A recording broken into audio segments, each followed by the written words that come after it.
Membaca data 6 presiden hingga yang kini menjabat secara ekonomi ada hal yang menarik. Ada 3 data yang coba kita bandingkan. Sahabat, tujuan informasi kali ini segaris lurus dengan informasi-informasi sebelum ini, di mana 3 presiden terakhir terbukti tidak bisa membawa Indonesia menjadi negara superpower. Lalu ada 10 nama calon yang saat ini ada di berbagai media dan lembaga survei, di mana mereka mau menjadi pemimpin 280 juta bangsa Indonesia nantinya. Pertanyaannya, siapa yang akan membuat Indonesia di tahun 2045 Indonesia bisa menjadi negara superpower? Kalau dari yang 10 nama tadi, ternyata semuanya adalah terpengaruh 3 pemerintahan terakhir mindset bernegaranya. Akankah kita memilih satu di antara 10 itu atau kita cari yang lain? Atau kalaupun mereka tidak terpengaruh, kita tanya, mana konsepnya ketika nanti menjabat? Mana rencana besar atau grand plan-nya untuk membuat Indonesia menjadi negara superpower 21 tahun ketika dirinya menjabat? Oke, kembali ke prestasi 6 presiden termasuk yang terkini. Kita bahas indeks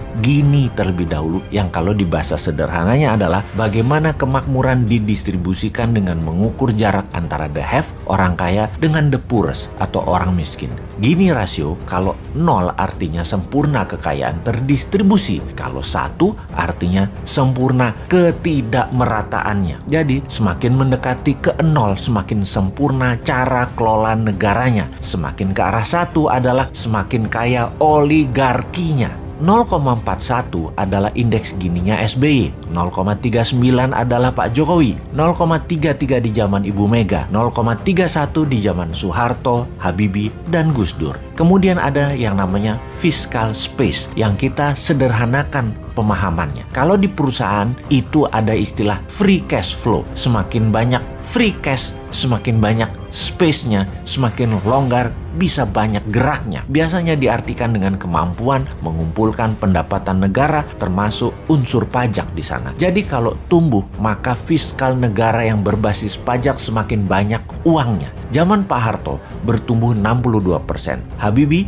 36%. Gus Dur 45%, Megawati 34%, SBY 285%, dan Pak Jokowi 6%. Dan tidak ketinggalan pendapatan per kapita, di mana rata-rata pendapatan setiap individu untuk hidup 1 tahun itu adalah pendapatan per kapita atau dikenal dengan istilah GDP per kapita. Pak Harto selama 31 tahun tumbuh 767%.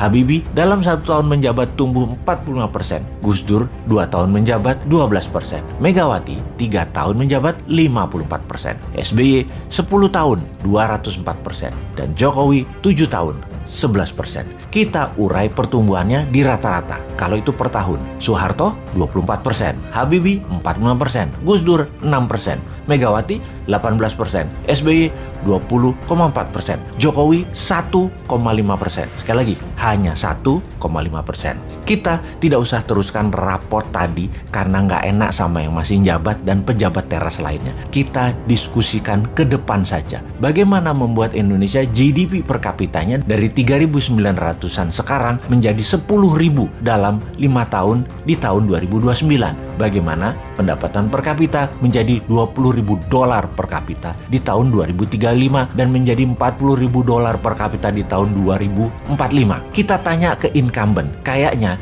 3 tahun lagi hanya bisa naikin hutang dari 6.500 triliun ke 10.000 triliun. Itu sebuah kepastian.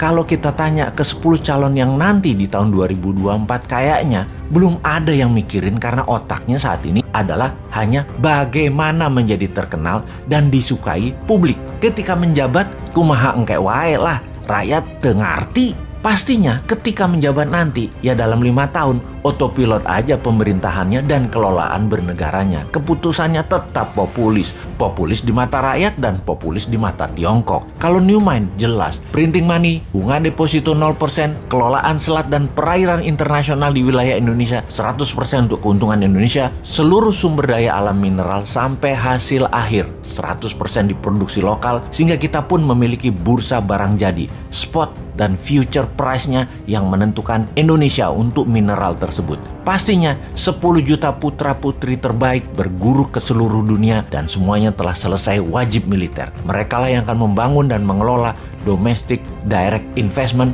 dengan printing money di KEK, kawasan ekonomi khusus. Mau ditiru konsepnya, wahai para calon, atau punya konsep lain? Ditunggu loh.